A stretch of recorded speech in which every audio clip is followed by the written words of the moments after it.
নমস্কার, কেমন আছো সবাই? আশা করি সবাই খুব ভালো আছো। আর আমিও খুব ভালো আছি। আমি সুমি, আজকে আমার আরও একটি নতুন ব্লগে তোমাদের অনেক অনেক স্বাগত জানাই। কয়েকদিন থেকেই ভীষণ গরম পড়েছে, আর এই গরমে কিভাবে তাড়াতাড়ি কাজ কমপ্লিট করতে হয়, তারপর কিভাবে একটু সংসারের কাজগুলো বুদ্ধি করে চালাতে হয়, সেটাই আজকে আমি তোমাদের সাথে শেয়ার করব। দেখো, এই গরম যা পড়েছে না, মাথার উপরে সূর্যি মামা কিন্তু 38 ডিগ্রি সেলসিয়াসে প্রচুর পরিমাণে কিন্তু তাপমাত্রা দিচ্ছে। আর এই তাপমাত্রা আমাদের কিন্তু ঘরের ভেতরে থেকেও প্রভাব পড়ছে। জানো তো, আমি তো একদমই গরম সহ্য করতে পারি না। আমার কিন্তু গরমকাল একদমই ভালো লাগে না। আমার ওই না গরম না শীত, এই যে সময়টা না মাঝামাঝি সময়, এই সময়টা কিন্তুই আমার ভীষণ ভালো লাগে। কিন্তু কি করব, আমাদের প্রকৃতির নিয়মে আমাদের গরমটাও সহ্য করতে হয়, তেমন শীতটাও সহ্য করতে হয়। আর এখন চলছে গরমকাল, আর এই গরমের সময় আমরা যত সকাল সকাল কাজ কমপ্লিট করতে পারবো, ততই কিন্তু আমাদের মতো গৃহবধূ যারা আছো তাদের প্রত্যেকের জন্যই কিন্তু মঙ্গলজনক। যাই হোক, দেখো, সকালবেলায় উঠে না সমস্ত বাসি কাজ কমপ্লিট হয়ে গেছে। সকালে এখন কিন্তু আমি একটা রুটিন করেছি। আমি কিন্তু এখন ওই সকাল 5:30 নাগাদ উঠে পড়ছি। আর তারপরেই সমস্ত বাসি কাজ বেশ একটা ঠান্ডা ফ্রেশ হাওয়ার মধ্যে করতে ভীষণ ভালো লাগছে।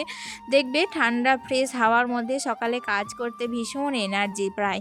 আর এই এনার্জি যতক্ষণ থাকবে ততক্ষণ কিন্তু তুমি একটানা কাজ করে নেওয়ার চেষ্টা করবে। আর মাঝে মধ্যে রেস্ট অবশ্যই নেবে। কাজ করার ফাঁকে তোমরা অবশ্যই খাওয়া দাওয়া করে নেবে। একটু যদি বেশি টায়ার্ড লাগে অবশ্যই তাহলে একটু বসে নেবে, তারপর তোমরা আবার তোমাদের কাজ শুরু করতে পারবে। আমি দেখো নিচের সমস্ত কাজ কমপ্লিট করে এখন এসেছি ওপরে। আজকে না বাবু স্কুল যায়নি, জানো তো, তাই জন্য বাড়িতেই রয়েছে। দেখতেই পেলে সকাল থেকে খেলাধুলা করছিল। আর আমি এখন চলে এসেছি ওপরে। ওপরটা একটু ভালো করে মুছে পরিষ্কার করে নেব। আসলে ওপরের সমস্ত কাজ আজকে ভেবেছি কমপ্লিট করে নেব, তারপরেই কিন্তু নিচে যাব আর নিচের কাজে হাত দেব। আর নিচে আমি রান্না বান্নার সমস্ত জোগাড় করে এসেছি। মানে নিচে গিয়ে গিয়ে আবার আমাকে রান্নার যে জোগাড় সেগুলো কিন্তু করতে হলে বেশ একটু একটা বাজে প্রভাব পড়ে, জানো তো, আমার এনার্জিতে। তাই জন্য ওই সমস্ত কমপ্লিট করে তারপরেই ওপরে এসেছি। আর ওপরটা পরিষ্কার করে নেব, তারপর নিচে গিয়ে গিয়ে কিন্তু রান্নাটা চট করে বসিয়ে দেবো। আজকে কিন্তু আমাদের বাড়িতে একটু মাটন রান্না হবে। তাই জন্য কিন্তু একটু মাটনের রান্না করতে গেলে অনেকটাই জোগাড় যন্ত্র আছে না, তো সেগুলো সমস্ত কমপ্লিট করে তারপরেই কিন্তু ওপরে এসেছিলাম। দেখো, ওপরটা কিন্তু পুরোপুরি আমি হাত দিয়ে আজকে মুছে নিয়েছি। কারণ কি বলো তো, ওই স্ট্যান্ডের যে স্টিকটা আছে ওটা কিন্তু আমার নিচেতেই রয়ে গেছে। তাই জন্য ওপরে আর আলাদা করে কেনাও হয়নি। আর এত ভাবি যে কিনবো করে কিন্তু মনেও থাকে না।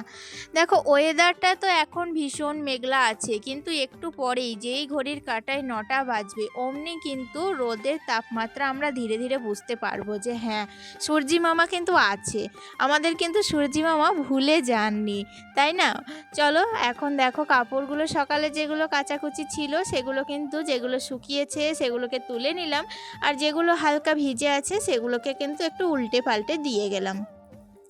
আসলে মেঘলা ওয়েদার তো, বিশ্বাস নেই, হয়তো বৃষ্টি চলে আসতেও পারে।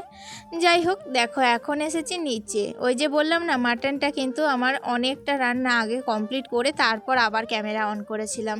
আসলে অনেকটা কাজ ওপরে করে আসায় আমি কিন্তু বেশ টায়ার্ড হয়ে গিয়েছিলাম, তাই অফ ক্যামেরাতেই বেশিরভাগ রান্নাটা কমপ্লিট করে তারপর লাস্টে একটু তোমাদের সাথে শেয়ার করছি।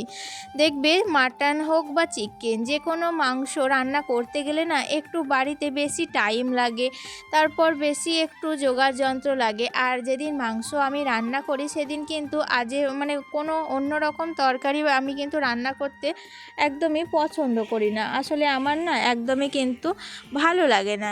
যাই হোক, মাংসটা ভালো করে কষা তো কমপ্লিট হয়ে গেছে। আর এখন কিন্তু প্রেসার কুকারে সিটি দেব।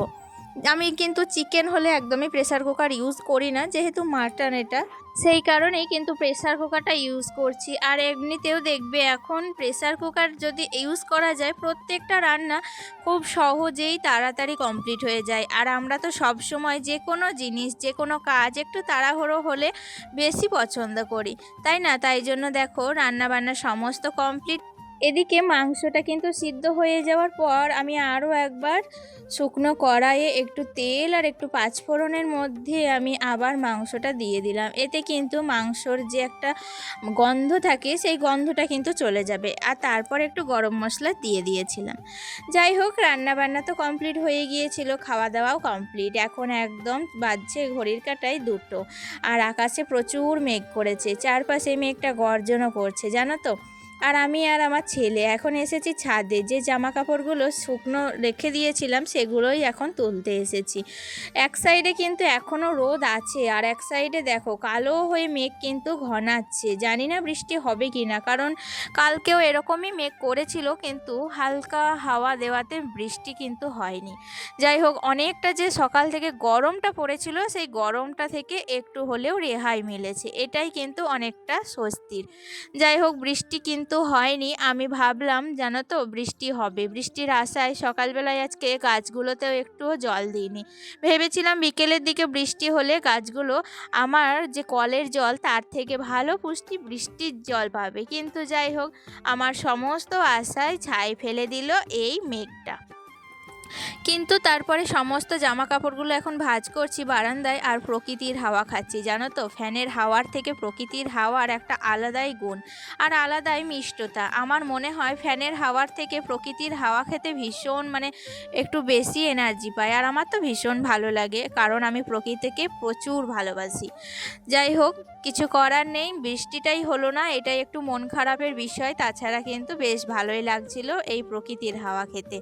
আর এখন এসেছি ঘরে, জানো তো, ঘরের জানলাগুলো যে খুলে দেব না তার কিন্তু জোর নেই। পাশের যে বেল গাছটা আছে, এত দুমদাম করে বেল পড়ছে, আমার তো ভয় লাগে যে কাঁচগুলো খুলে রাখলে হয়তো বা কাঁচগুলো ভেঙে যাবে, তাই জন্য খুব একটা খুলতে পারি না। সকালবেলায় যদি মনে হয় তো এক একদিন খুলে দিই, আবার কিছুক্ষণ পরে এসে সেটাকে বন্ধ করে দিই।